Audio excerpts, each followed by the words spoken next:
Hello, in this video I'm gonna show you where to find and how to manage sound settings on Redmi Pad Pro.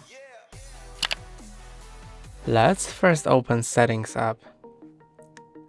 Then let's go to Sound, and here you can manage various settings like notification sound.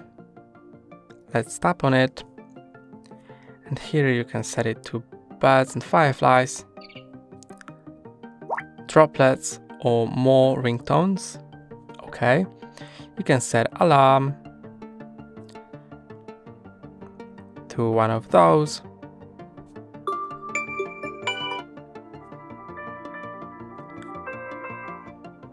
Okay, you can adjust volume of various sounds like media, notifications and alarms. Let's silence media, and let's make notifications quieter and alarms also quieter. Okay, you can enable silence mode. You can silence media in silence mode.